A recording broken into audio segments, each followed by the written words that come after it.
শুভ Bijoya class 11-এর second সেমিস্টারে সায়েন্সের ছাত্রছাত্রীদের স্বাগত জানাই। প্রত্যেকটা চ্যাপ্টারের সম্পূর্ণ ধারণা জিস্ট নোট সহযোগে সহজ করে বুঝিয়ে আলোচনা করে দেওয়া হবে। গাণিতিক সমস্যাগুলোর সমাধান করে দেওয়া হবে সহজভাবে। টিউশনে বোঝা যাচ্ছে স্যার, কিন্তু মনে রাখতে সমস্যা। কেমিস্ট্রির ক্ষেত্রে এটাই স্বাভাবিক, কিন্তু সবাইকে বলবো পড়া হয়ে যাওয়ার পর অন্তত একবার এই ভিডিওটি যদি একবার দেখে নিতে পারো, তাহলে সম্পূর্ণ ধারণা থরলি মনের মধ্যে গেঁথে যাবে, যা যে কোনো পরীক্ষার যে কোনো কোশ্চেনের উত্তর তোমরা দিতে পারবে। আজকে যে বিষয়টি আলোচনা হবে থার্মোডায়নামিক্স। এই থার্মোডায়নামিক্সের জানতে গেলে আমাদের তিনটা বিষয় আমাদের জানতে হবে। এক হচ্ছে সিস্টেম, দুই হচ্ছে সীমা, তিন হচ্ছে পরিবেশ। এই তিনটাকে যদি আমরা যোগ করে দেই দেখতে পাবো বিশ্ব। সিস্টেম এবং পরিবেশ এবং তাদের মাঝখানে যে বিভেদ তল রয়েছে সীমা, তিনটাকে যোগ করে দিলে আমরা পেয়ে যাব বিশ্ব ব্রহ্মাণ্ড বা ইউনিভার্স। সিস্টেমটা কী জিনিস? সিস্টেম বলতে আমরা বিশ্বের যে অংশের মধ্যে আমরা পরীক্ষা কাজকর্ম পর্যবেক্ষণ যে করি সেটাই হচ্ছে আমাদের সিস্টেম। এবারে এই পরিবেশটা কোনটা? সিস্টেম বাদে বিশ্বের যে বাকি অংশ, সিস্টেমকে যদি আমরা বাদ দিই বা বিশ্বের বাকি যে অংশ সেটাই হচ্ছে পরিবেশ। আর এই সিস্টেম এবং পরিবেশকে আলাদা করে রেখেছে যে বিভেদ তল, তাকেই আমরা কি বলবো? সীমা। তাহলে এই তিনটা বিষয় হচ্ছে থার্মোডায়নামিক্সের বিষয়, সিস্টেম, পরিবেশ এবং সীমা। এই তিনটা আলোচনা করে দেওয়া হলো, আর তিনটা মিলিত হয়ে যেটা হয় সেটা বিশ্বব্রহ্মাণ্ড। এবারে চলে আসো সিস্টেম কয় প্রকার। সিস্টেম হচ্ছে আমাদের তিন প্রকার। কী সিস্টেম হতে পারে? এক হচ্ছে মুক্ত সিস্টেম, দুই হচ্ছে বদ্ধ সিস্টেম, তিন হচ্ছে নিঃসঙ্গ বা বিচ্ছিন্ন সিস্টেম। তাহলে মুক্ত সিস্টেম জিনিসটা কি? মুক্ত সিস্টেম মানে মুক্ত থাকবে, নিশ্চয়ই খোলা থাকবে, সেখানে সিস্টেম এবং পরিবেশের মধ্যে দুটো জিনিসেরই আদান প্রদান হতে পারে। এক ভর, দুই হচ্ছে শক্তি। ভর এবং শক্তি যদি উভয়েরই আদান প্রদান হয়, মানে যদি একটা খোলা মুখযুক্ত একটা যদি কোনো পাত্র নেই, সেখানে যদি কোনো বিক্রিয়া ঘটাই, তাহলে সেখানে দেখব ভরও আদান প্রদান হতে পারে, শক্তিরও আদান প্রদান হতে পারে। সেই সিস্টেমকে আমরা কী সিস্টেম বলবো? মুক্ত সিস্টেম। ভর এবং শক্তি উভয়েরই আদান প্রদান হবে। যেরকম আমরা যদি বলি জীবকোষের মধ্যে খাদ্য, জল, শক্তি সবই স্থানান্তরিত হয়, তাহলে এই জীবকোষ একটা মুক্ত সিস্টেম। বা বিকার এবং টেস্ট টিউব, বিকার মানে আমরা জানি ল্যাবরেটরিতে থাকে, টেস্ট টিউব ল্যাবরেটরিতে থাকে, তাদের মধ্যে যে পরীক্ষাগুলো আমরা করি সেগুলোর মুখ খোলা থাকে, তাহলে সেগুলোতেও আমরা কি ভর এবং শক্তির আদান প্রদান হয়, সেগুলো মুক্ত সিস্টেম। বদ্ধ সিস্টেম মানে কি? মুখটা বন্ধ থাকে, তার বন্ধ থাকবে মানে কি? ভরের আদান প্রদান হবে না, তাহলে নিশ্চয়ই শক্তির আদান প্রদান হতে পারে যদি তার তাপের সুপরিবাহী দেওয়াল হয়। তাহলে সেই কারণে বদ্ধ সিস্টেম তাদেরই বলবো ভরের আদান প্রদান হয় না, কিন্তু কি হয়? শক্তির আদান প্রদান হয়, তাদেরকে আমরা বলবো বদ্ধ সিস্টেম। বদ্ধ সিস্টেম মানে কি? আমরা দেখুন থার্মোমিটারে যখন আমরা তাপমাত্রা মাপি সাহায্যে, তখন আমরা দেহের তাপমাত্রা ওই চলে স্থানান্তরিত হয়ে যায়, তাহলে এখানে বদ্ধ অবস্থায় থাকে, কিন্তু তাপের আদান প্রদান হচ্ছে, শক্তির আদান প্রদান হচ্ছে, তাহলে এটা বদ্ধ সিস্টেম। বা বদ্ধ ধাতব পাত্রের পরীক্ষা, যে কোনো বদ্ধ ধাতব পাত্র বলা হচ্ছে কেন? ধাতব পাত্র মানে তড়িতে তাপের সুপরিবাহী হয়, তাপের আদান প্রদান হতে পারে, শক্তির আদান প্রদান হতে পারে, সেই কারণে বদ্ধ পাত্রের পরীক্ষা হচ্ছে বদ্ধ সিস্টেম। এবারে চলে আসি লাস্ট সিস্টেম, নিঃসঙ্গ বা বিচ্ছিন্ন সিস্টেম। নিঃসঙ্গ বলছি মানে তার সঙ্গে পরিবেশের কোনো যোগাযোগ নেই, বিচ্ছিন্ন মানে যোগাযোগ নেই, সেই কারণে কী হয়? তাদের ভরেরও আদান প্রদান হয় না, শক্তিরও আদান প্রদান হয় না, অর্থাৎ ভর এবং শক্তির কোনোটিরই আদান প্রদান হয় না, তাকে আমরা বলবো নিঃসঙ্গ বা বিচ্ছিন্ন সিস্টেম। উদাহরণ কী হবে? থার্মোফ্লাক্স। আমরা থার্মোফ্লাক্স জানি, থার্মোফ্লাক্সের মধ্যে গরম জল অনেকক্ষণ গরম থাকে, তাহলে অর্থাৎ ভরেরও আদান প্রদান হয় না, বদ্ধ থাকে বলে, আর শক্তিরও আদান প্রদান হয় না। চলে আসে এবারে সিস্টেমের ধর্ম।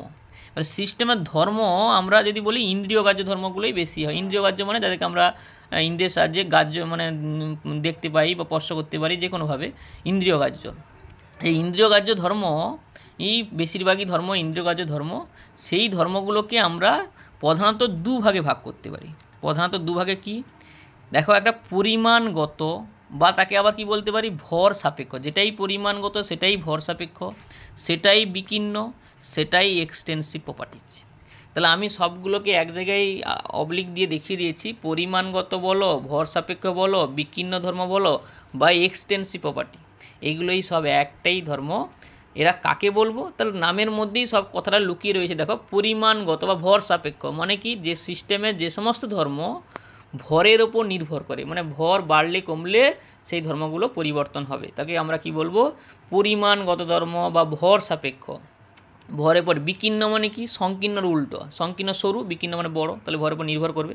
এক্সটেন্সিভ মানে নির্ভর করবে, তাহলে তাদেরকে আমরা বলবো পরিমাণগত, ভর সাপেক্ষ, বিকীর্ণ বা এক্সটেন্সিভ। উদাহরণ কী হতে পারে?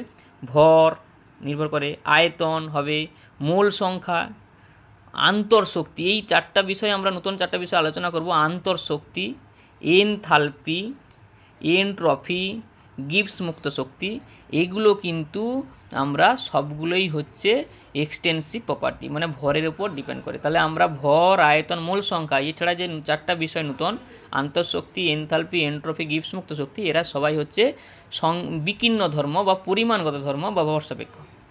এবার ঠিক উল্টোটা যদি চলে আসি, 2 নম্বর ধর্ম যদি চলে আসি, অবস্থাগত, ভর নিরপেক্ষ, ভরের উপর ডিপেন্ড করে না, সংকীর্ণ নির্ভর করে না, ইন্টেনসিভ নির্ভর করে না, কার উপর? ভরের উপর। তাহলে সিস্টেমে যে সমস্ত ধর্ম ভরের উপর নির্ভর করে না তাদেরকে আমরা কী বলতে পারি? অবস্থাগত ধর্ম, ভর নিরপেক্ষ ধর্ম, সংকীর্ণ ধর্ম, ইন্টেনসিভ প্রপার্টি। উদাহরণ কী হতে পারে? উষ্ণতা, চাপ, ঘনত্ব, পৃষ্ঠটান, মানে ওই ধর্মগুলো বাদে বাকি যে ধর্মগুলো রয়েছে, ওই যে এক্সটেন্সিভ প্রপার্টির ধর্মগুলো বাদে বাকি যে ধর্ম রয়েছে সবগুলোই বেশিরভাগই অবস্থাগত বা ভর নিরপেক্ষ। কী কী? উষ্ণতা, চাপ, ঘনত্ব, পৃষ্ঠটান, গলনাঙ্ক, স্ফুটনাঙ্ক। এবারে ওই যে আমরা চারটা নতুন টার্ম বলেছিলাম, অভ্যন্তরীণ শক্তি, এনথালপি, ওদের মানে যদি সামনে আমি মোলার কথা জুড়ে দেই, মানে মোলার এনট্রপি যদি বলে দেই, মোলার এনথালপি যদি বলে দেই, মোলার গিবস মুক্ত শক্তি যদি আমরা বলে দেই, সেইগুলো বলে দেওয়া মানে সেগুলো ভরের উপর ডিপেন্ড করছে না। মোলার বলে দিচ্ছি মানে নির্দিষ্ট করে দিয়েছি, আর কিন্তু বাড়া কমা হবে না, সেই কারণে তখন সেগুলো হয়ে যাচ্ছে কি, ইন্টেনসিভ প্রপার্টি, মানে ভর নিরপেক্ষ ধর্ম। আবার বলে দিচ্ছি এনথালপি, এনট্রপি, গিবস মুক্ত শক্তি, আন্তঃশক্তি, এগুলো কিন্তু ভর সাপেক্ষ, কিন্তু এদের সামনে যদি মোলার কথা জুড়ে দিই, মোলার এনট্রপি, মোলার এনথালপি, তখন এরা হয়ে যাবে কি, ইন্টেনসিভ প্রপার্টি বা সংকীর্ণ ধর্ম বা ভর নিরপেক্ষ ধর্ম। তো ধর্মগুলো হয়ে গেল। এই ধর্মগুলোর বাদে এই আরও দুটো বিশেষ ধর্মে ভাগ করা হচ্ছে, যেটা হচ্ছে অবস্থার অপেক্ষক। আবার ধর্মগুলোকে দুটো বিশেষ ভাগে ভাগ করা হচ্ছে, অবস্থার অপেক্ষক একটা, আর একটা আছে পদ নির্ভরশীল রাশি। অবস্থার অপেক্ষক জিনিসটা কি? যে সিস্টেমের যে সমস্ত ধর্ম প্রাথমিক এবং অন্তিম অবস্থানের উপর নির্ভর করে, প্রাথমিক এবং অন্তিম অবস্থানের উপর নির্ভর করে, কিন্তু পথের ওপর নির্ভর করে না। পথটা কেমন সেটা ব্যাপার নয়, ব্যাপারটা হচ্ছে প্রাথমিক ও অন্তিম অবস্থান পরিবর্তন হচ্ছে কিনা, একই আছে কিনা। যদি একই থাকে এদের মান একই থাকবে, যদি প্রাথমিক এবং অন্তিম অবস্থান পরিবর্তন হয় এদের মান পরিবর্তন হবে। উদাহরণ কী হবে? এই যে আমরা বলেছিলাম চারটা নতুন বিষয়, যেগুলো আন্তঃশক্তি, এনথালপি, এনট্রপি, গিবস মুক্ত শক্তি, এগুলো সবগুলোই হচ্ছে অবস্থার অপেক্ষক, মানে এদের মান প্রাথমিক এবং অন্তিম অবস্থান যদি একই থাকে এদের মান একই থাকবে, অন্তিম পরিবর্তন হলে অবস্থানের মান, তাহলে এদের মানও পরিবর্তন হবে। চলে আসি 2 নম্বর যে ধর্ম যেটা বলছিলাম, পথ নির্ভরশীল রাশি। তাহলে এখানে নামের মধ্যে কথাটা লুকিয়ে আছে। তাহলে সিস্টেমে যে সমস্ত ধর্ম পথের উপর নির্ভর করে তাদেরকে আমরা পথ নির্ভরশীল রাশি বলবো। তারা কারা? দুটোই মূলত আমরা বলবো, এক তাপ এবং কার্য। তাপ এবং কার্য পথের উপর নির্ভর করে, পথ ভিন্ন হলে তাদের মানগুলো ভিন্ন ভিন্ন হবে। তাহলে আমাদের ধর্মগুলো হয়ে গেল। তাহলে আমরা সিস্টেম ক প্রকার জানলাম? 3 প্রকার। সিস্টেমের ধর্মগুলো জানলাম, এক ভর সাপেক্ষ, ভর নিরপেক্ষ যেরকম জানলাম, আর একটা অবস্থার অপেক্ষ, পদ নির্ভরশীল রাশি। চলে আসি এবারে তোমার তাপগতিবিদ্যার যে সূত্রগুলো রয়েছে। আমরা শূন্য থেকে সূত্র শুরু হয়, তাপগতির সূত্র, তাপগতি বা শূন্য সূত্র। শূন্য সূত্রটা কী বলছে? যে বলছে দুটি সিস্টেম যদি পৃথক পৃথকভাবে তৃতীয় সিস্টেমের সঙ্গে তাপীয় সাম্যে থাকে, দুটো সিস্টেম এ বি, সে যদি সির সঙ্গে তাপীয় সাম্যে থাকে পৃথক পৃথকভাবে, তাহলে আমরা কি বলতে পারি? এ বিও পরস্পরের সঙ্গে তাপীয় সাম্যে থাকবে। মানে সেইখানে বলা আছে দুটি সিস্টেম যদি পৃথকভাবে তৃতীয় সিস্টেমের সঙ্গে তাপীয় সাম্যে থাকে, তাহলে অবশ্যই তারা নিজেদের মধ্যে তাপীয় সাম্যে থাকবে। মানে আমি আর অন্য এক এ এবং বি, এই দুজন যদি সির সঙ্গে পৃথক পৃথকভাবে তাদের সম্পর্ক বজায় থাকে, তাহলে এ বির মধ্যেও সম্পর্ক থাকবে। তাই সেটাই বলতে চেয়েছে তাপগতিবিদ্যার শূন্য সূত্রের মাধ্যমে। আবার বলছি, দুটি সিস্টেম পৃথকভাবে তৃতীয় সিস্টেমের সঙ্গে তাপীয় সাম্যে থাকলে অবশ্যই তারা নিজেদের মধ্যে তাপীয় সাম্যে থাকবে। চলে আসি প্রক্রিয়াগুলো এবারে। সিস্টেমের প্রক্রিয়াগুলো কী হয়? প্রক্রিয়া বলতে আমরা বলবো সমষ্ণ প্রক্রিয়া, যাকে ইংলিশে বলে আইসোথার্মাল। সমষ্ণ সমোষ্ণ মানে সমান উষ্ণতা থাকবে, আইসোথার্মাল আইসো মানে একই তাপমাত্রা থাকবে। তাহলে এই কথাটার মধ্যেই লুকিয়ে রয়েছে এখানে তাপমাত্রা একই থাকবে। তা সেটা বলতে গেলে বোঝাতে গেলে কী ব্যবহার করতে পারি আমরা, ডেল্টা টি সমান 0, মানে ডেল্টা টি মানে উষ্ণতা পরিবর্তন হয়নি, ডেল্টা মানে পরিবর্তন, টি মানে তাপমাত্রা হয়নি 0। তাহলে আমরা এইভাবে চিনতে পারবো সমষ্ণ প্রক্রিয়া। রুদ্ধতাপ প্রক্রিয়া মানে কি, রুদ্ধ তাপ মানে তাপ রুদ্ধ হয়ে গেছে, মানে তাপের আদান প্রদান হবে না, তাকে ইংলিশে বলে অ্যাডিয়াবাটিক। তাহলে এটা কি বলবো, তাপের আদান প্রদান হয় না মানে কি, তাপকে যদি আমরা কিউ, তাপের আদান প্রদানকে যদি আমরা কিউ দ্বারা প্রকাশ করি তাহলে কিউ সমান 0, মানে কিউ সমান 0 মানে কি, তাপের আদান প্রদান হচ্ছে না। এবারে চলে আসি সমচাপীয়, তার ইংলিশ নাম হচ্ছে আইসোবারিক, মানে চাপের একক কিন্তু বার হয় আইসোবারিক। তাহলে সমচাপীয় মানে চাপের মান একই থাকবে, চাপের পরিবর্তন তাহলে কত হবে, ডেল্টা পি সমান 0, অর্থাৎ ডেল্টা পি 0 থাকলে আমরা বুঝে যাবো ওটা কী প্রক্রিয়া, সমচাপীয় প্রক্রিয়া। চলে আসি সম আয়তনীয় প্রক্রিয়া, যাকে ইংলিশে বলে আইসোকোরিক প্রসেস, সম আয়তনীয় প্রক্রিয়া বা আইসোকোরিক প্রসেস। এখানে ভলিউম একই থাকবে, আয়তন একই থাকবে, এখানে তাহলে আমরা কী চিন্তা করবো, ডেল্টা ভি ইকুয়াল টু 0। এবারে চলে আসি চক্রীয় প্রক্রিয়া। চক্রীয় মানে বোঝা যাচ্ছে, চক্রীয় মানে চক্রাকার সম্পন্ন হবে, তাহলে নিশ্চয়ই তার প্রাথমিক এবং অন্তিম অবস্থান একই হবে। চক্রীয় প্রক্রিয়া তার ইংলিশ নাম হচ্ছে সাইক্লিক প্রক্রিয়া, সাইক্লিক প্রসেস। তো এই প্রক্রিয়ায় প্রাথমিক এবং অন্তিম অবস্থান কী হবে, একই হবে। তাই চক্রীয় প্রক্রিয়া যেখান থেকে যাত্রা শুরু হয়েছিল আবার সেখানে এসে ফিরে যাবে, তাকে চক্রীয় প্রক্রিয়া। এছাড়া আমাদের দুটো বিশেষ ধরনের প্রক্রিয়া রয়েছে, এগুলো খুব ভালো করে জানতে হবে। এক পরাবর্ত, যাকে ইংলিশে বলে রিভার্সিবল প্রক্রিয়া।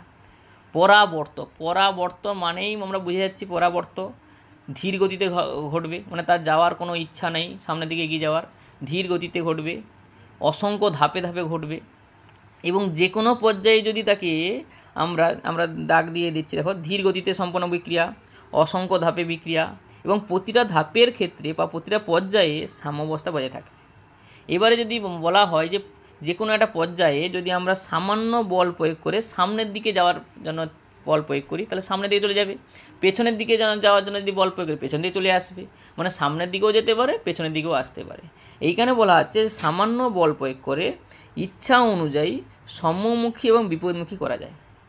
সামান্য বল প্রয়োগ করে ইচ্ছা অনুযায়ী সম্মুখীও করতে পারি, বিপরীতমুখী করতে পারি। এই কারণে একে বলা হচ্ছে রিভার্সিবল, রিভার্স হয়ে আসছে এখানে পরাবর্ত প্রক্রিয়া। আর অপরাবর্ত প্রক্রিয়া ঠিক উল্টো হবে। অপরাবর্তীয় প্রক্রিয়া মানে কি, দ্রুত গতিতে ঘটবে এবং একমুখী বিক্রিয়া, যে কখন আর বিপরীতমুখী হবে না, সবসময় একমুখী বিক্রিয়া। তাহলে অপরাবর্ত, ন্যাচারাল যে প্রসেসগুলো হয় সব অপরাবর্ত প্রক্রিয়া। তো এই হচ্ছে আমাদের প্রক্রিয়াগুলো সম্পন্ন হলো। চলে আসে এবারে যেটা আমাদের পরীক্ষায় পড়ে, যে তাপ এবং কাজের চিহ্নগুলো কী হবে। তাপ এবং কাজের চিহ্ন এখানে কিন্তু ভাইটাল বিষয়, এখানে কিন্তু ভালো করে জানতে হবে। তাপ এবং কার্য ইউপ্যাক নিয়ম আছে। ইউপ্যাক আমরা জানি কেমিস্ট্রি একটা ইন্টারন্যাশনাল সংস্থা, international union pure and applied chemistry. এই সংস্থাটা বলছে যে সিস্টেম তাপ গ্রহণ করলে, স্বাভাবিকভাবে হওয়া সিস্টেম যদি তাপ গ্রহণ করে তাহলে তাপ বাড়বে, তাহলে আমরা তাকে প্লাস দ্বারা ডিনোট করবো অবশ্যই। তাহলে সিস্টেম তাপ গ্রহণ করলে, সিস্টেম তাপ যদি গ্রহণ করে তাকে আমরা প্লাস কিউ বলবো, তাহলে তাপ গ্রহণ করতে তাপ বাড়বে। এবার সিস্টেম যদি তাপ বর্জন করে, তার তাপ সিস্টেমের তাপ কমে যাবে, তাই স্বাভাবিকভাবে আমরা কী বলবো, মাইনাস কিউ, সিস্টেম তাপ মাইনাস কিউ। তাহলে আবার বললাম সিস্টেম তাপ গ্রহণ করলে প্লাস কিউ দ্বারা ডিনোট করবো, সিস্টেম তাপ বর্জন করলে মাইনাস কিউ দ্বারা ডিনোট করবো। এবার যদি বলা হয় সিস্টেমের উপর কৃতকার্য, সিস্টেমের উপর কাজ করা হচ্ছে, তাহলে সিস্টেমের উপর গিয়ে যখন কাজ করা হচ্ছে তাহলে সিস্টেমের শক্তি কিন্তু বেড়ে যাবে। তাহলে সিস্টেমের শক্তি বাড়ছে মানে তারা আমরা প্লাস ডব্লিউ দ্বারা ডিনোট করবো, কারণ ডব্লিউকে আমরা ওয়ার্ক বলি, কাজ বলি, তাকে প্লাস ডব্লিউ বলবো। তাহলে এটা কিন্তু অনেকে ফিজিক্স এবং কেমিস্ট্রির মধ্যে গুলিয়ে ফেলতে পারে। আবার বলছি সিস্টেমের উপর কৃতকার্য, সিস্টেমের উপর কৃতকার্য মানে প্লাস ডব্লিউ, মানে সিস্টেম ওর কাজ করছে মানে তার শক্তিটা বৃদ্ধি পাবে, সেই অর্থে প্লাস ডব্লিউ ব্যবহার করা যাচ্ছে। আবার সিস্টেম দ্বারা কৃতকার্য মানে সিস্টেম যদি নিজে কাজ করে তার শক্তি কমবে স্বাভাবিকভাবে, তো কাজ করলে সেইখানে তাকে মাইনাস ডব্লিউ দ্বারা ডিনোট করা যাচ্ছে, মাইনাস ডব্লিউ। তাহলে এই দুটো তথ্য কিন্তু ভালো করে বুঝে নেওয়া, সিস্টেম দ্বারা কাজ হলে মাইনাস ডব্লিউ, সিস্টেমের উপর কাজ করলে প্লাস ডব্লিউ, আর সিস্টেম দ্বারা গৃহীত তাপ হলে গ্রহণ করলে প্লাস কিউ, সিস্টেম দ্বারা বর্জিত তাপ হলে মাইনাস কিউ। হয়ে গেল। চলে আসি এবারে কার্যের যেটা বলছি কার্য, সেই কার্যটা আমরা দুটো প্রক্রিয়ায় হতে পারে, পরাবর্ত প্রক্রিয়ায় হতে পারে, অপরাবর্ত প্রক্রিয়ায় হতে পারে। পরাবর্ত প্রক্রিয়ায় কার্যের মান কী হবে, এই কার্যের মান মানে কার্য যখন হয়, গ্যাসের যখন প্রসারণ বা সংকোচন হয় তখন পিস্টনের সরণ হয়, সেই সরণগুলো ধাপে ধাপে হয়, ক্ষুদ্র ক্ষুদ্র পরিবর্তন হয়, ডেল ডিভি বলা হয়, আর চাপের বাড়া কমা হলে পি। এবারে এটাকে যখন ছোটো ছোটো পরিবর্তন হয় তাকে আমরা ইন্টিগ্রেশন করি, সমাকলন করে আমরা বের করি, V1 থেকে V2 করে বের করি। তো সেটা আমরা বের করে এখানে দেখাইনি, আমরা শুধু যা সূত্রটা লিখে দেওয়ার চেষ্টা করেছি, কারণ এই অল্প সময়ের মধ্যে সব কিছু মানে কি ডিটেলসে বোঝানো সম্ভব নয়, যতটা না বললে নয় সেইটুকু আমরা বলছি। হ্যাঁ, পরাবর্ত প্রক্রিয়া সিস্টেম দ্বারা কৃতকার্যের রাশিমালা, সেই রাশিমালাটা হচ্ছে আমরা বের করে ইন্টিগ্রেশন করে আমরা যখন বের করব তখন সেটা চলে আসবে W সমান -nRT ln V2/V1, -nRT ln V2/V1। কেন? ওই ইন্টিগ্রেশন করে যখন আমরা পাবো ডিভির, যখন ইন্টিগ্রেশন করব, ডিভির ইন্টিগ্রেশন করলে আমরা এই ডিভি/ভির ইন্টিগ্রেশন করলে যেটা আসবে ln V, আর ln V করলে V2/V1। তাহলে যেটা জানাবে W সমান -nRT ln V2/V1। আবার যদি পি দিয়ে কেউ জানতে চায়, চাপ দিয়ে যদি রাশিমালা থাকে, তাহলে কী হবে? W সমান -nRT ln V আর পির মধ্যে ব্যস্তানুপাতিক সম্পর্ক P1/P2। তো এই দুটো সূত্র থেকে কী থাকতে পারে পরীক্ষায়? অঙ্ক থাকতে পারে। তো এখানে ব্যাখ্যামূলক কোশ্চেন দরকার নেই, শুধু অঙ্কের সূত্রটা মনে রাখলেই হবে। তো সূত্রটা কি? W রিভার্সেবল, ওটা রিভার্সেবল পরবর্তী প্রক্রিয়ায় -nRT ln V2/V1, আর চাপ দিয়ে যদি বলি -nRT ln P1/P2। এবার যদি অপরাবর্ত প্রক্রিয়া বলি, অপরাবর্ত প্রক্রিয়া মানে কি? সেটা হচ্ছে তোমার খুব বেশি চাপের মান খুব বেশি, এক্সটার্নাল প্রেসারটা বেশি এবং আয়তনের পরিবর্তনও খুব বেশি। সেই কারণে সেখানে কী হচ্ছে? চাপটা কিন্তু ধ্রুবক হয়ে যায়। চাপটা এত আয়তনের সাপেক্ষে বেশি হয়ে যায়, সেখানে চাপটা ধ্রুবক হয়ে যায়। তাহলে ধ্রুবক হয়ে গেলে ইন্টিগ্রেশন হয় না, সেইখানে পি আর ডিভি যদি ইন্টিগ্রেশন হয় ভি হবে, তাহলে V2-V1 হবে। সেইখানে যেটা রাশিমালা হয় অপরাবর্ত প্রক্রিয়া, যেহেতু অপরাবর্ত চাপের মানটা খুব বেশি, সেইখানে তার ক্ষেত্রে পিটার ক্ষেত্রে পি কিন্তু ইন্টিগ্রেশন হয় না, তাহলে পিটা ইন্টিগ্রেশনের বাইরে চলে আসে, সেইখানে পিটা বেরিয়ে এসছে, তাহলে P2 × V2-V1। আর মাইনাস রয়েছে, যেহেতু সিস্টেম দ্বারা কার্য মাইনাস রয়েছে, মাইনাস কেন? সিস্টেম দ্বারা কার্য বলে, তাহলে -P2 × V2-V1। এটা কি? অপরাবর্ত প্রক্রিয়া কৃতকার্য। এবার যদি চাপ দিয়ে কেউ জানতে চায় বা চাপ দিয়ে যদি কোশ্চেন পরীক্ষায় থাকে, তাহলে কী হবে? W সমান, এবার চাপ ভিকে পি করতে গেলে আদর্শ গ্যাসের রাশিমালা PV সমান nRT, তাহলে V সমান nRT/P। সেই সমীকরণে বসিয়ে দিলে আমরা যেটা nRT কমন চলে আসবে, আর nRT কমন চলে এলে যেটা আসবে -nRT ln -nRT কমন চলে আসবে, আর 1 - P2/P1, তাহলে যেটা হবে -nRT × 1 - P2/P1। তাই এই হচ্ছে আমাদের অপরাবর্ত প্রক্রিয়া কৃতকার্যের রাশিমালা। তাই এই দুটো থেকে অঙ্কে আসতে পারে, সূত্রগুলো একটু মনে রাখতে হবে। আমি লাস্টে আবার সূত্রগুলো এক করে দেখিয়ে দেবো, এক লিস্ট করে দেখিয়ে দেবো। চলে আসি 9 পয়েন্ট। এই যে আমরা যে 4টা বিষয়ে আলোচনা করবো বললাম, নতুন বিষয়, তার মধ্যে আমরা আন্তঃশক্তি এবং এনথালপি আজকের ভিডিওতে আলোচনা করব। পরের ভিডিওতে আমরা এনথালপি মানে এনট্রপি এবং গিবস মুক্ত শক্তি আলোচনা করব। তাহলে আন্তঃশক্তি বা অভ্যন্তরীণ শক্তি কথার মানে কি? তার নামের মধ্যেই লুকিয়ে রয়েছে দেখো, অভ্যন্তরীণ শক্তি। তাহলে অভ্যন্তরীণ শক্তি মানে কি? অভ্যন্তরে যে শক্তি সঞ্চিত হয়ে থাকে, প্রত্যেকটা পদার্থের মধ্যে কিছু না কিছু শক্তি সঞ্চিত থাকে। সে শক্তিগুলো ঘূর্ণন শক্তি হতে পারে, কম্পন শক্তি হতে পারে, তারপরে চুম্বকীয় শক্তি হতে পারে, পারমাণবিক শক্তি হতে পারে, ইলেকট্রনের শক্তি হতে পারে, বন্ধন শক্তি হতে পারে, কিছু না কিছু শক্তি থাকবেই। গতিশক্তি হতে পারে, স্মৃতিশক্তি হতে পারে। তাই সেই শক্তিটাকে আমরা কি বলবো? আন্তঃশক্তি। তাহলে আন্তঃশক্তি যদি আমরা বৈশিষ্ট্য জানতে চাই, কী? তা আমরা অলরেডি দুটো বৈশিষ্ট্য পড়া হয়ে গেছে। কেন? আমরা যে বলেছিলাম আন্তঃশক্তি হচ্ছে অবস্থার অপেক্ষক, অবস্থার অপেক্ষকের রাশি ধর্মের উদাহরণে ছিল অবস্থার অপেক্ষক, মানে প্রাথমিক এবং অন্তিম অবস্থার উপর নির্ভর করে। ভর সাপেক্ষ ধর্মের উদাহরণও ছিল, তাহলে অবশ্যই এটা ভর সাপেক্ষ হবে, ভরের উপর নির্ভর করে। এবারে যেটা জানতে হবে, এই অভ্যন্তরীণ শক্তিটা পরম উষ্ণতার সঙ্গে সমানুপাতিক। পরম উষ্ণতা মানে টি যত বাড়বে অভ্যন্তরীণ শক্তি বাড়বে, টি কমলে অভ্যন্তরীণ শক্তি কমবে, টির মান একই থাকলে অভ্যন্তরীণ শক্তি একই থাকবে। সেই কারণে আমরা যদি বলি সমষ্ণ প্রক্রিয়া ডেল্টা ইউ কত, তাহলে সমষ্ণ প্রক্রিয়া, সমষ্ণ মানে সমান উষ্ণতা পরিবর্তন হয়নি, তাহলে অভ্যন্তরীণ শক্তিও একই থাকবে। তাহলে একই থাকবে মানে অভ্যন্তরীণ শক্তির পরিবর্তন কত হবে? তাহলে পরিবর্তন 0, তাহলে ডেল ইউ 0, তাহলে সমষ্ণ প্রক্রিয়ায় ডেল ইউ 0। তো এইটাও ব্যাখ্যা করতে পারে পরীক্ষায় যে সমষ্ণ প্রক্রিয়ায় ডেল্টা ইউ 0 কেন, বা ডেল্টা ইউ কত হবে। তাহলে বলো সমষ্ণ ডেল্টা ইউ 0 হবে, কেন 0 হবে? বলো সমষ্ণ প্রক্রিয়া মানে উষ্ণতা একই, আর উষ্ণতা একই মানে অভ্যন্তরীণ শক্তিও একই থাকবে। কেন? অভ্যন্তরীণ শক্তি উষ্ণতার সঙ্গে সমানুপাতিক। তাই যেহেতু সমষ্ণ প্রক্রিয়া 0 হচ্ছে, অভ্যন্তরীণ শক্তি একই থাকছে, তাহলে অভ্যন্তরীণ শক্তি পরিবর্তন 0 হবে। একই রকম যদি চক্রীয় প্রক্রিয়া বলে, চক্রীয় প্রক্রিয়া মানে কি? চক্রাকার মানে প্রাথমিক অবস্থান এবং অন্তিম অবস্থান একই। এবার আমরা বলেছি অভ্যন্তরীণ শক্তি একটা অবস্থার অপেক্ষক, প্রাথমিক অবস্থান এবং অন্তিম অবস্থান একই থাকে, অভ্যন্তরীণ শক্তিও একই থাকবে। তাহলে যেহেতু চক্রীয় প্রক্রিয়ায় প্রাথমিক এবং অন্তিম অবস্থান একই রয়েছে, তাহলে অভ্যন্তরীণ শক্তিও একই থাকবে, আর অভ্যন্তরীণ শক্তি একই মানে অভ্যন্তরীণ শক্তির পরিবর্তন 0। তাহলে এই দুটো ব্যাখ্যামূলক কোশ্চেন থাকতে পারে, সমষ্ণ প্রক্রিয়া এবং চক্রীয় প্রক্রিয়া ডেল্টা ইউ 0 কেন হয়। চলে আসি এবারে তাপগতিবিদ্যার প্রথম সূত্র। শূন্য সূত্র হয়ে গেছে। প্রথম সূত্র মানে শক্তি সংরক্ষণ সূত্র। সেই সূত্রটা আমি আর লিখে দিইনি, শক্তি সংরক্ষণ সূত্র, শক্তি সংরক্ষণ হবে। সেই শক্তি সংরক্ষণ যে সূত্র, সেখানে যদি আমরা যেটা মেনলি এখান থেকে জানতে পারি যে তাপগতিবিদ্যার প্রথম সূত্রের গাণিতিক রূপটা কী, সেই গাণিতিক রূপটা থেকে কিন্তু কোশ্চেন থাকবে বা কোশ্চেন গাণিতিক রূপটা এবারে কী করে বের করা হয় তারা প্রতিষ্ঠা করে আমি দিয়েছি। দেখে নাও একটু গাণিতিক রূপটা পরীক্ষা পড়তে পারে প্রতিষ্ঠা করাটা। তাহলে গাণিতিক রূপটা কী বলা আছে, যে ধরি একটা সিস্টেমের, কোনো সিস্টেমের প্রাথমিক আন্তঃশক্তি U1 ধরে নিলাম, একটা সিস্টেম তার প্রাথমিক আহ্বান শক্তি হচ্ছে U1।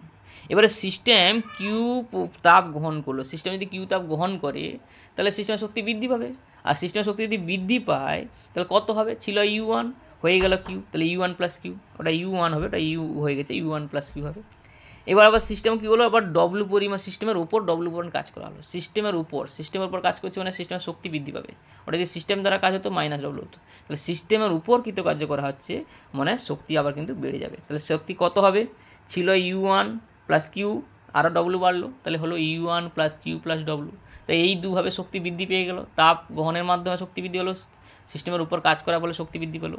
এটাই তাহলে ফাইনাল বা অভ্যন্তরীণ অন্তিম অভ্যন্তরীণ শক্তি। ইহাই তাহলে অন্তিম অভ্যন্তরীণ শক্তি, ইহাই তাহলে কী হলো অন্তিম অভ্যন্তরীণ শক্তি। তাহলে এইটাকে যদি আমরা U2 দ্বারা প্রকাশ করি, তাহলে প্রথমেটা তাহলে U1, তাহলে এটা U2, তাহলে আমরা কী বলতে পারি U2 সমান, তাহলে কী বলতে পারি, তাহলে U2 সমান U1 plus Q plus W, কারণ U1 plus Q plus W এটা টোটাল শক্তি হয়ে গেলো, আর সেটাই U2, তাহলে এটাই আমরা পেয়ে গেলাম। তাহলে এবারে দেখো এটাকে যদি আমরা U2 এবং U1কে এদিকে নিয়ে আসি, U2 মাইনাস U1 করি, তাহলে থাকবে কিউ প্লাস ডব্লিউ, আর U2 থেকে U1 মানে কি অভ্যন্তরীণ শক্তি পরিবর্তন, তাকে আমরা কি বলতে পারি ডেল্টা ইউ।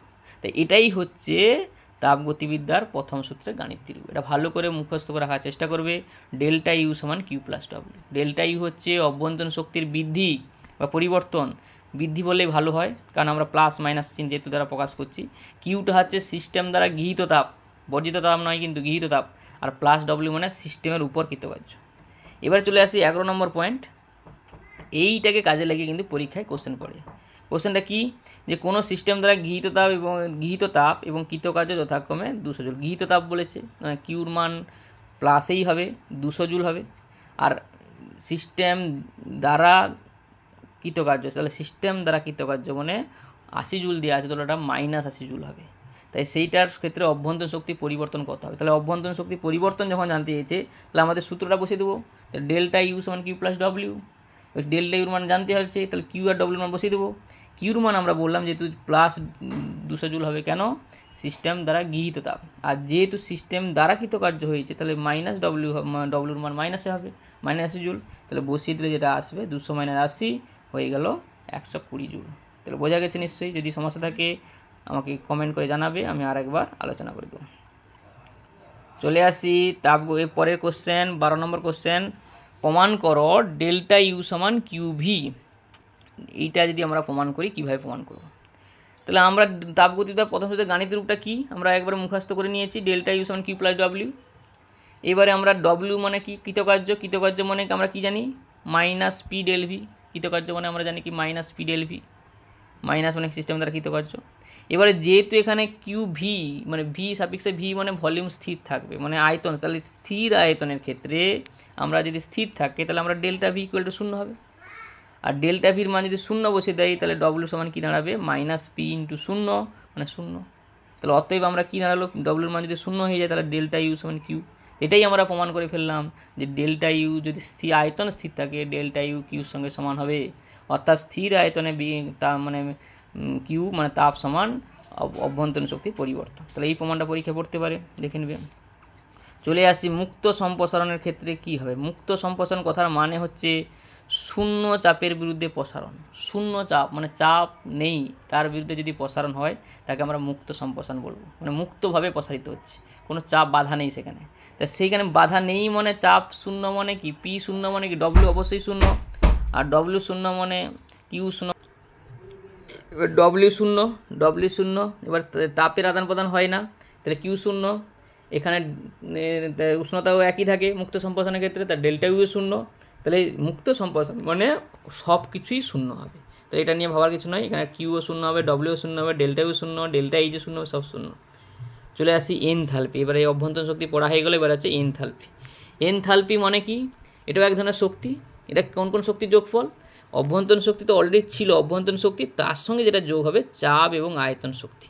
তাহলে অভ্যন্তরীণ শক্তির সঙ্গে চাপ আয়তন ঘটিত শক্তি যদি যোগ করে ফেলি তাহলে সেটাই হবে আমাদের এনথালপি। এনথালপিকে আমরা এইচ দ্বারা ডিনোট করি, এইচ। তাহলে এইচ সমান কী হবে? অভ্যন্তরীণ শক্তির চিহ্ন ছিল ইউ, আর চাপ আয়তন ঘটিয়ে মানে চাপ মানে পি আর আয়তন মানে ভি, তাহলে দাঁড়াবে এইচ সমান ইউ প্লাস পি ভি। তো এটা হচ্ছে এনথালপি রাশিমালা। এনথালপি এইচ সমান এইচ সমান ইউ প্লাস পি ভি। এবার এনথালপি পরিবর্তন কত হবে? এনথালপি পরিবর্তন যখন আমরা বের করবো ডেল্টা বের বসাবো, তাহলে ডেল্টা এইচ সমান কী হবে? Delta U plus delta PV, delta U plus delta PV. এবারে যেহেতু এনথালপি স্থির চাপের ক্ষেত্রে হয়, এনথালপিটা হয় স্থির চাপের ক্ষেত্রে, তাহলে চাপ স্থির মানে কি? চাপের ডেরিভেটিভ হবে না, ডি মানে ডেরিভেটিভ, ডেল্টা ডেরিভেটিভ, তার মানে অবকলন হয় না। সেই কারণে যেটা দাঁড়ালো পিটা কিন্তু ডেরিভেটিভের বাইরে চলে এলো। তাহলে কী দাঁড়ালো? ডেল্টা ইজ সমান delta U plus P delta হবে। পির কিন্তু ডেরিভেটিভ হলো না, ছিল ডেল্টা পিভি, তার ডেল্টাটার বাইরে পি চলে এলো। কেন? পিটা যেহেতু স্থির, মানে এনথালপির ক্ষেত্রে পি স্থির থাকে, চাপ স্থির থাকে, সেই কারণে যেটা সম্পর্ক মনে রাখবে ডেল্টা ইজ সমান delta U plus P del. এটা হচ্ছে অঙ্কের সূত্র, এখান থেকে অঙ্ক পড়তে পারে। আমরা তাপগতিতার প্রথম সূত্রের গাণিতিক রূপ থেকে অঙ্ক পড়তে পারে, এই সূত্র থেকে অঙ্ক পড়তে পারে। তাহলে এটাই হচ্ছে এনথালপির পরিবর্তন রাশিমালা। এবার যদি আদর্শ গ্যাস যদি হয়, আদর্শ গ্যাস হয়ে যাওয়া মানে কি? পি ডেল ভির মান কী হবে? ডেল এন জি আর টি। কেন? পিভি সমান এন আর টি, এন মানে মোল সংখ্যা, এম মোল সংখ্যার পরিবর্তন মানে ডেল এন জি, আর আর টি তো ধ্রুবক, তো ডেলটা হয় না। তাহলে যেটা দাঁড়াবে ডেল এইচ সমান del U plus del N G R T. Del H সমান ডেল ইউ পি ডেল্টা ভির জায়গায় দাঁড়াবে del N G R T. Del এনজিটা ভালো করে মনে রাখবে, ডেল এনজি মানে মোল সংখ্যার পরিবর্তন, অবশ্যই গ্যাসীয়গুলোর ক্ষেত্রে। গ্যাসীয় যারা রয়েছে, যারা গ্যাসীয় বিক্রিয়ারক এবং বিক্রিয়াজাত পদার্থ রয়েছে, তাদের মোল সংখ্যার পরিবর্তন, মোল সংখ্যার পরিবর্তন মানে বিক্রিয়াজাত পদার্থের মোল সংখ্যা থেকে বিক্রিয়ক পথে মোল সংখ্যা বাদ দিতে হবে, অবশ্যই গ্যাসীয়। তো এইটা বিয়োগ করলে ডেল এনজি পাবো, আর আরটি বসাবো, গুণ করে দিয়ে পেয়ে যাবো। তো এই সমীকরণটাই হচ্ছে আদর্শ গ্যাসের সমীকরণ ক্ষেত্রে ডেল এইচের সঙ্গে ডেল ইউর সম্পর্ক। এটা আমরা বিক্রিয়া তাপের ক্ষেত্রে দেখাবো, পরের ভিডিওতে দেখাবো, এই কোশ্চেন থাকবে এখান থেকে দেখাবো। এবারে চলে আসি তাপগ্রাহিতা।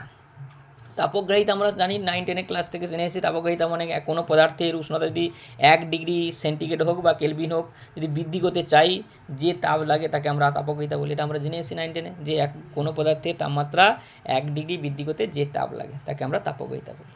আর যে তাপগ্রাহিতা যদি আমরা স্থির আয়তন এবং স্থির চাপে ব্যবহার করি, স্থির আয়তন হলে কি হবে? স্থির আয়তনে হলে তাকে আমরা যে চিহ্ন দ্বারা প্রকাশ করি সিভি, স্থির আয়তনে বিক্রিয়া তাপগ্রাহিতাকে সিভি, সিভি মানে যেটা দাঁড়াবে del U by del T. V মানে স্থির আয়তন থাকছে মানে ডেল ইউ হবে বাই ডেল টি হবে। আর স্থির চাপে হলে যদি হয়, স্থির চাপে যদি হয় তাপগ্রাহিতা, সেটা হবে ডেল সিপি, এটা সিপি আর সিভি। সিপিটা স্থির চাপে, এটা হচ্ছে del H by del T, এটা del U by del T, এটা del H by del T. আর আপেক্ষিক তাপগ্রাহিতা আমরা পড়ে নিয়েছি। আপেক্ষিকতা মানে শুধু ভরটা নির্দিষ্ট হয়ে যাবে। সেইখানে আমরা পড়েছি কি না 9-10-এ, যে একক ভরের কোনো বস্তুর উষ্ণতা 1 ডিগ্রি সেন্টিগ্রেড বা কেলভিন বৃদ্ধি করতে যে পরিমাণ তাপের প্রয়োজন তাকে আমরা আপেক্ষিক তাপগ্রাহিতা বলি। তাহলে আপেক্ষিক তাপ আমরা পড়ে এসেছিলাম, দুটো সংজ্ঞা আমরা বলে দিলাম। তো এই আপেক্ষিক তাপগ্রাহিতা এবং আপেক্ষিক তাপগ্রাহিতা দুটো সংজ্ঞা বললাম। এবারে চলে আসে যেটা পরীক্ষা বেশি কোশ্চেন আসে, সিপি আর সিভি যে জানলাম এদের মধ্যে সম্পর্ক কী? আমরা সবাই মোটামুটি কম বেশি জানি সিপি এবং সিপির মধ্যে সম্পর্ক হচ্ছে, আমরা দেখাবো একটু পরে কীভাবে বের করতে হয়। যেটা আর হয়, আমরা মোলার যদি হয় আর হয়, তাহলে দেখাচ্ছি, দেখো কী করে প্রতিষ্ঠা করছি। আমরা অলরেডি এখানে জেনে নিলাম যে গ্যাসের ক্ষেত্রে স্থির চাপে যে তাপগ্রাহিতা সিপি বললাম, তার মান আমরা কি বললাম? Del H by del T. CP সমান del H by del T. আর স্থির আয়তনে যদি তাপগ্রাহিতা হয় সিপি সমান আমরা এখানে বলে দিলাম কি? Del U by del T. এটা তো মুখস্থ হয়েই আছে যে সিপি হলে del H by del T আর সিবি হলে del U by del T, কারণ স্থির আয়তন মানে ডেল ইউ হবে, আমরা প্রমাণও করেছি, আর স্থির চাপ হলে ডেল কি এইচ হবে। এবার আমরা যদি বিয়োগ করে দেই সিপি মানে সিবি, তাহলে কী হবে? Del H by del T minus del U by del T, যেটা স্বাভাবিকভাবে হয়। এবার টি ডেল টিটার সরলভাবে লসাগু হবে, ডেল টি রসাগু হলে যেটা দাঁড়াবে del H minus del U. আর del H minus del U আমরা একটু আগে প্রমাণ করেছিলাম যে ডেল এইচ সমান del U plus P del V. তাহলে del H minus del U সমান কী হবে? পি ডেল ভি হবে। তা ডেল্টা পিভি, তা delta PV by del T, del H minus del U সমান ডেল্টা পিভি মানে পিভি, আর ডেল টি ছিল ডেল টি। আর ডেল্টা পিভি মানে আমরা আদর্শ গ্যাসের সমীকরণে যদি বসাই পিভি সমান এন আর টি, তা del N R T by del T, del N R T by del T. আর আর টি তো ধ্রুবক হয়, ওরা তো পরিবর্তনশীল রাশি নয়, তা ধ্রুবক হয় বলে তাদের কোনো আমরা মানে সরি আর বলছি আমাদের এন মানে মূল সংখ্যা এবং আর হচ্ছে ধ্রুবক, এদের পরিবর্তন হয় না। এইখানে এন আর আরটা কী হয়ে যাবে, আমাদের ডেরিভেটিভের বাইরে চলে আসবে, তাহলে শুধুমাত্র হবে ডেল টি, উষ্ণতা পরিবর্তন হতে পারে। তাহলে সেইখানে হচ্ছে এন আর ডেল টি, মানে ডেল এন আর টি যে ছিল সেটাতে ধ্রুবক রাশি এন আর বাইরে চলে এলো, তার ডেল টি থাকলো, আর নিচে ছিল ডেল টি। তা ডেল টি কেটে যাবে, তাহলে কেটে গেলে যেটা দাঁড়ালো কি সিপি মাইনাস সিবি সমান এন আর, আবার হয়ে গেল। এবারে যদি আমরা এন দিয়ে ভাগ করে দেই তাহলে সিপি বাই এন আর সিপি বাই এন সমান আর।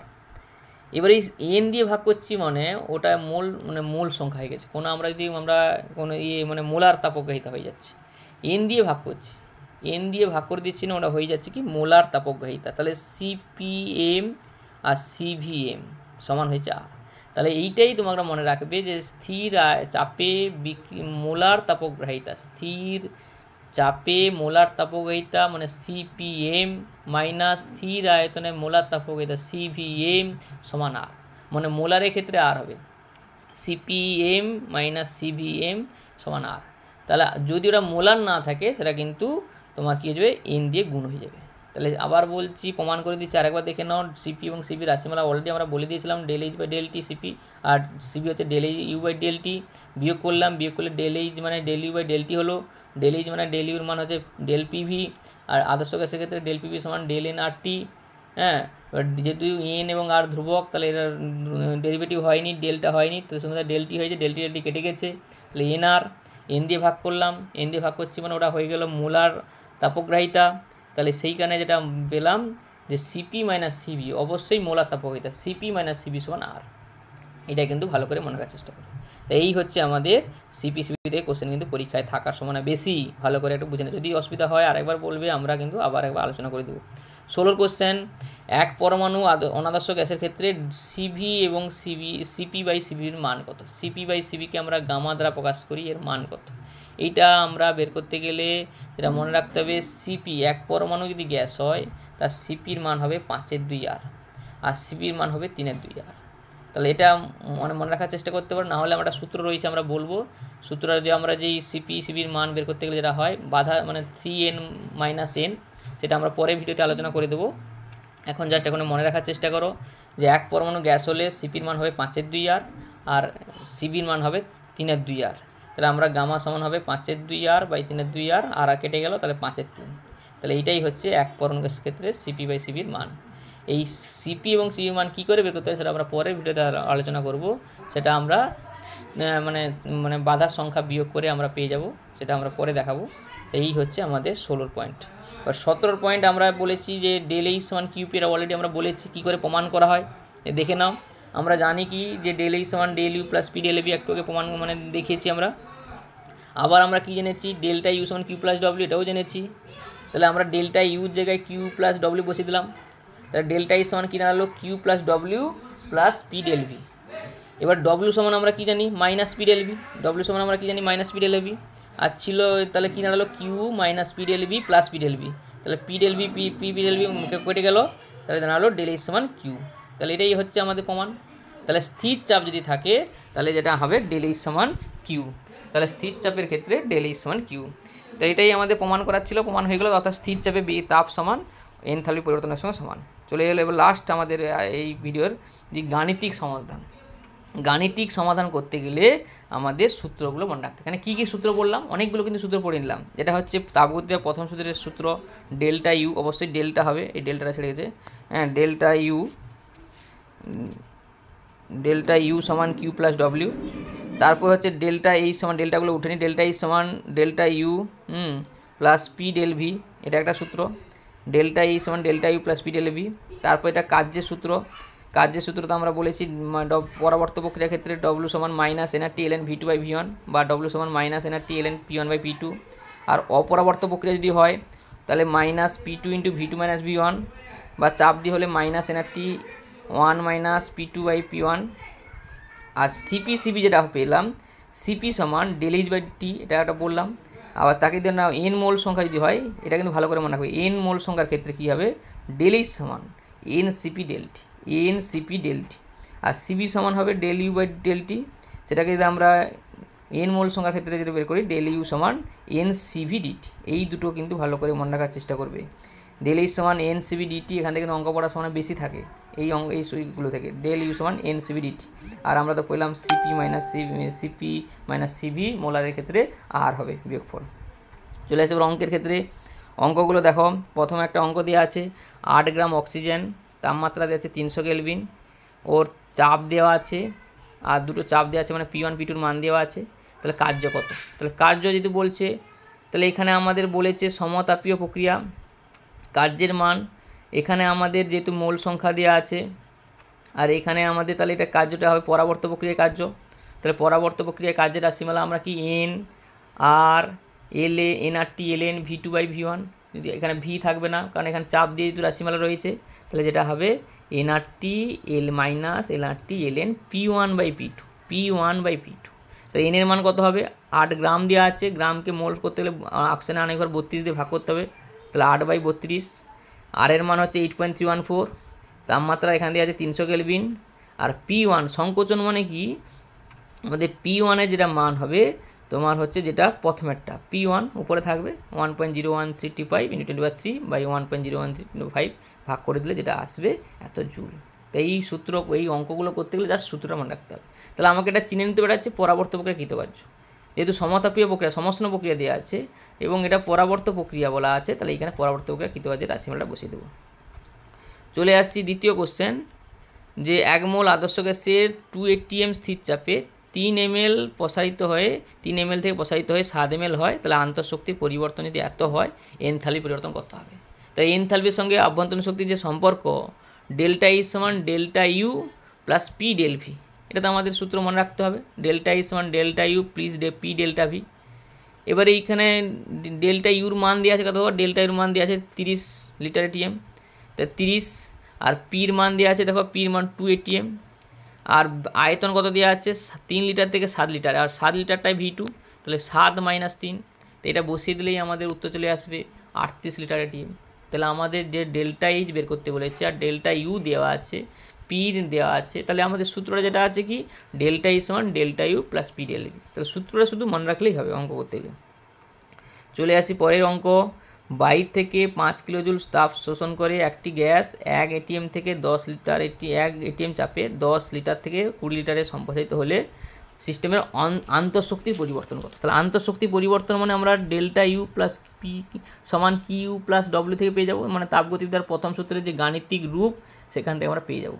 তো এটা পেতে গেলে আমাকে কিউর মান জানতে হবে। কিউর মান অলরেডি কোশ্চেনে বলা আছে 5 কিলোজুল কিউর মান দেওয়া আছে, কিলোজুলকে জুল করে নিতে হবে। আর ডব্লিউর মানটা তোমাকে দেওয়া নেই কিন্তু বের করে নিতে হবে। ডব্লিউর মান কী করে পাবো? ডব্লিউর মান হচ্ছে এটা যেটা দেখে নিতে হবে, এটা যে চাপের মান 1 atm দেওয়া আছে এবং আয়তনের পরিবর্তন খুব বেশি, এইখানে এটা অপরাবর্ত প্রক্রিয়া। আর অপরাবর্ত প্রক্রিয়ার ক্ষেত্রে কার্যের যে রাশিমালা আমরা বলেছিলাম পি ইন্টু V2 - V1, এটা দেখো করা আছে P external into del V. তাহলে P external into A V যেটা আমরা বলেছি, পির মান 1 আর ভি হচ্ছে 20 থেকে 10, V2 মানে লাস্টেরটা 20 থেকে 10, তাহলে মাইনাসে মানে মাইনাস সামনে ছিল, তাহলে -10 লিটার এটিএম, 10 লিটার এটিএম। এই লিটার এটিএমের সঙ্গে জুলের একটা সম্পর্ক রয়েছে, এটা কিন্তু মনে রাখার চেষ্টা করি। 1 লিটার এটিএম সমান 1 লিটার এটিএম সমান 101.3 জুল, 101.3 জুল। 1 লিটার এটিএম সমান 101.3 জুল। তাহলে এই লিটার এটিএমকে জুল করতে গেলে 101.3 দিয়ে গুণ করে দিলে এই মানটা এসছে। তো এটা হচ্ছে ডব্লিউর মান। আর কিউর মান আমাদের দেওয়া আছে 5 কিলো জুল, 5 কিলোকে জুল করে নেব, 5000 জুল হয়ে যাবে, তাহলে ডেল্টা ইউ পেয়ে যাবো। তাহলে কিছুই নয়, যা সূত্রটা মনে রাখলেই পেয়ে যাবে। ডেল্টা ইউ সমান কিউ প্লাস ডব্লিউ, কিউর মান দেওয়া আছে 5 কিলো মানে 5000 জুল, আর ডব্লিউর মান আমরা পি ডেল্টা ভি করে বের করলাম। এটা কেন বের করলাম? এটা অপরাবর্ত প্রক্রিয়া কী করে চিনলাম? যেহেতু পরাবর্ত প্রক্রিয়া উল্লেখ নাই এবং চাপের মানটা বেশি, আয়তনের পরিবর্তনও বেশি, সেই কারণে আমরা অপরাবর্ত প্রক্রিয়া বসে দিলে মান পেয়ে গেলাম। চলে আসি পরের অঙ্ক, একটি আদর্শ গ্যাসকে মুক্তভাবে 2 লিটার থেকে 6 লিটার করলে কার্যের মান কত হবে? মুক্তভাবে বলছে মানে চাপ শূন্য। তা চাপ শূন্য মানে এটা মুক্ত সম্প্রসারণ মানে সব শূন্য হবে, এটা ভাবার কিছু নেই। মুক্তভাবে প্রসারণ হচ্ছে মানে মুক্ত সম্প্রসারণ, চাপ নেই মানে টোটালটা কার্যের মান শূন্য। তাহলে এখানে ভাবার কিছু নেই, কার্যের শূন্য, কাজ শূন্য হবে, এবার ডেল্টা ইউ শূন্য, সব শূন্য হবে। চলে আসছি পরের কোশ্চেন, 298 কেলভিন উষ্ণতায় 0.1 মোল আদর্শ গ্যাসকে 5 বার চাপে 5 লিটার থেকে 1 লিটারে সংকোচন করলে কার্যের গণনা করো। তাহলে কার্য করতে গেলে আমাদের যেটা আমাদের রাশিমালা চিনতে হবে, এটা পরাবর্ত না অপরাবর্ত। তাহলে এখানে যেহেতু আমাদের চাপের মানটা খুব বেশি, তাহলে এখানে অবশ্যই আমরা বুঝে নেবো এটা অপরাবর্ত প্রক্রিয়া। কিছু পরাবর্ত হলে কোশ্চেনে বলে দেওয়া থাকবে, অপরাবর্ত হলে বলে দেওয়া থাকে না, চাপের মান খুব বেশি হয়। তো চাপের মান বেশি আছে মানে অপরাবর্ত প্রক্রিয়া। অপরিবর্ত প্রক্রিয়ার যে রাশিমালা, কাজের রাশিমালা পি ইন্টু ভি2 মাইনাস ভি1, তাহলে 5 ইন্টু ভি2-র মান কত হবে, 1 থেকে 5 বাদ দেবে। তাহলে কারণ লাস্টেরটা হচ্ছে 1, ফার্স্টেরটা হচ্ছে 5, তাহলে ভি1 হচ্ছে 5 আর ভি2 হচ্ছে 1। তাহলে বসিয়ে দিলে যেটা মাইনাসে মাইনাসে প্লাস হয়ে যাবে, যেটা আসবে 20 লিটার বার। 20 লিটার, এখানে কেন চাপের একক যদি বার দেওয়া আছে 20 লিটার বার, এখানে এটিএম দেওয়া নেই। আমরা এর আগে লিটার এটিএমের মান বলেছিলাম 101.3 জুল, আর লিটার বারের মান হচ্ছে 100, শুধু 100। লিটার বারের যে মান 100 জুল। এই লিটার বার বসিয়ে দিলেই এই মানটা পেয়ে গেলাম। এটাই হচ্ছে আমাদের কৃতকার্যের রাশিমালা। তাহলে কৃতকার্য রাশিমালা থেকে কোশ্চেন থাকতে পারে। পরাবর্ত দুটো সূত্র মনে রেখেছি আমরা। তাপগতিদার প্রথম সূত্রে গাণিতিক রূপে কোশ্চেন থাকতে পারে, সেটা আমরা করলাম। শর্ট কোশ্চেন অঙ্ক থাকতে পারে।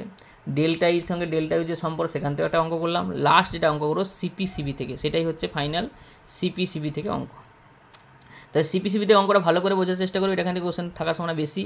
বলেছে 750 কেলভিন তাপমাত্রায় 2 মোল আদর্শ গ্যাসের আয়তন 2 ডেসিমিটার কিউব আয়তন দেওয়া আছে। রুদ্ধতাপীয় প্রক্রিয়া, রুদ্ধতাপীয় বলা আছে মানে তাপের আদান প্রদান হয় না, কিউ শূন্য হলে সম্পর্ক করলে 300 কেলভিন তাপমাত্রায় হয়, এবং তার স্থির আয়তনে আনবৎ তাপগ্রাহিতা দেওয়া আছে, মানে সিভির মান দেওয়া আছে। তাহলে ডব্লিউ ডেল্টা ইউ ডেলিজের মান কত, তাহলে সিভির মান দেওয়া আছে, সিভিএম, সিভি মানে মোলার তাপগ্রাহিতা বা আনবৎ তাপগ্রাহিতা দেওয়া আছে, মানে সিভিএম দেওয়া আছে। তাহলে এখানে সিভিএম দেওয়া আছে মানে আমাদের সিভির সঙ্গে ডেল্টা ইউর একটা সম্পর্ক রয়েছে, সিভির সঙ্গে ডেল্টা ইউর একটা সম্পর্ক আছে। আমরা একটু আগে প্রমাণ সূত্রতে দেখেছি ডেল্টা ইউ সমান এন সিভি ডিটি। আবার বলছি ডেল্টা ইউ সমান N CV DT, delta U সমান এন সিভি ডিটি। তো এন মানে মোল সংখ্যা, এখানে মোল সংখ্যা 2 দেওয়া আছে 2, আর সিভি ডিটি, সিভির মান দেওয়া আছে 20.9 জুল কেলভিনে মোল ইনভার্স। আর তাপমাত্রা ডেলটি কত, তাপমাত্রা ছিল ফার্স্টে 750, হয়েছে 300। তাহলে 300 মাইনাস 750, 750 থেকে 300 নয়, 300 মাইনাস T2 মাইনাস T1, 300 থেকে 750 বিয়োগ দেবো, দিলেই দেখো মান বেরোবে। মান বেরিয়ে যেটা এসছে ডেল্টা ইউ সমান -18.8 কিলো জুল। এটা সলভ করলেই পেয়ে যাবে। জাস্ট এনের মান 2, সিভির মান দেওয়া আছে, টির পরিবর্তন দেওয়া আছে, পেয়ে যাবে। তো এটা ডেল্টা ইউ পেয়ে গেলাম। আর ডেল্টা ইউর সঙ্গে ডেল্টা ই যে সম্পর্ক আছে, আমরা বলেছি ডেল্টা ইউ আর ডেল্টা ই যে সম্পর্ক আছে জাস্ট আর এর যোগফল। কারণ আমরা সিপি আর সিবির মধ্যে ক্ষেত্রে যেটা দেখেছি, একটা আর এর যোগফল করলেই আমরা পেয়ে যাব। সেখানে আমরা এন সিপি আর সিবির মধ্যে যে সম্পর্ক, এন সিপি সমান সিভি প্লাস আর। তাহলে এখানে যেটা ডেল এইচ সমান যেটা হবে N CP DT, N CP DT, del H সমান হবে এন সিপি ডিটি। আর সিপির মান কী হবে, সিভি প্লাস আর। তা সিভির মান যেহেতু দেওয়া ছিল, আর এর মান বসিয়ে দেবো, যোগ করলে, আর এনের মান তো 2 বসাবো, টির মান তো দেওয়া আছে, বসিয়ে দিলে মান পেয়ে যাবো। তা ডেল ইউ এবং ডেল এইচ এর মান পেয়ে গেলাম। আবার বলছি ডেল ইউ সমান এন সিভি ডিটি, এনের মান বসালাম, সিভির মান বসালাম, ডেল্টা টি মান বসালাম, পেয়ে গেলাম। আর ডেল এইচ সমান এন সিপি ডিটি, সিপির মান দেওয়া ছিল না, সিভির মান ছিল, সিভি থেকে সিপি পেয়ে যাব, আর যোগ করে দিলে পেয়ে যাব, কারণ আর যোগ করলে হয় পেয়ে যাব, পেয়ে গেলাম। আর ছিল আমাদের ডব্লিউর মান। এই ডব্লিউর মান জানবো কী করে, কারণ আমাদের যেহেতু আমাদের যে ডেল্টা ইউ সমান কিউ প্লাস ডব্লিউ, আমাদের তাপগতিদার প্রথমে গাণিতিক হচ্ছে ডেল্টা ইউ সমান কিউ প্লাস ডব্লিউ। আর যেহেতু এখানে বলেছে রুদ্ধতাপীয় প্রক্রিয়া, রুদ্ধতাপীয় প্রক্রিয়া মানে কিউ শূন্য, তাহলে দাঁড়াবে ডেল্টা ইউ সমান ডব্লিউ, কিউটা শূন্য। রুদ্ধতাপীয় প্রক্রিয়া আছে মানে কিউর মান শূন্য, আর কিউর মান শূন্য মানে ডেল্টা ইউ সমান ডব্লিউ। অর্থাৎ ডব্লিউর মান কত হবে, ডেল্টা ইউর মান যা বেরিয়েছে, ডেল্টা ইউর মান যে 18.8 কিলোজুল বেরিয়েছে, সেটাই হচ্ছে ডব্লিউ। তা ডব্লিউটা কার সঙ্গে সমান হবে, ডেল্টা ইউ। কেন, এখানে যেহেতু কিউটা শূন্য, তাপের আদান প্রদান যেহেতু হয় না, রুদ্ধতাপীয় প্রক্রিয়া, তাহলে ডেল্টা ইউ সমান ডব্লিউ। অর্থাৎ ডেল্টা ইউর মান যা বেরিয়েছে সেটাই হচ্ছে ডব্লিউর মান হবে। এখানেই হচ্ছে যত রকমের অঙ্ক আসতে পারে প্রথম থেকে সবগুলোই আলোচনা করে দেবো। এই থার্মোডাইনামিক্সের প্রথম পার্টে যা যা আলোচনা করা সবাই সহজ করে বুঝিয়ে বলা হলো। যদি কারোর বুঝতে সমস্যা হয় কমেন্ট করে জানাবে। আর যদি ভিডিওটা প্রয়োজনে লাগে শেয়ার করবে, লাইক করবে এবং চ্যানেলটিকে সাবস্ক্রাইব করে দেবে। আর এর থার্মোডাইনামিক্সের আরেকটা ভিডিও দেবো, যাতে আমরা থাকবে তাপ রসায়নের কোশ্চেন, এন্ট্রপির কোশ্চেন এবং গিবস মুক্ত শক্তির কোশ্চেন। মাত্র দুটো ভিডিওর মাধ্যমে সমস্ত কিছু বোঝানোর চেষ্টা করছি, সেইখানে পুরো যতটা সম্ভব ডিটেলসে বলার চেষ্টা করছি। তারপরে যদি কারো বুঝতে সমস্যা থাকে কমেন্ট করে জানবে। সবাইকে ধন্যবাদ ভিডিওটি দেখার জন্য।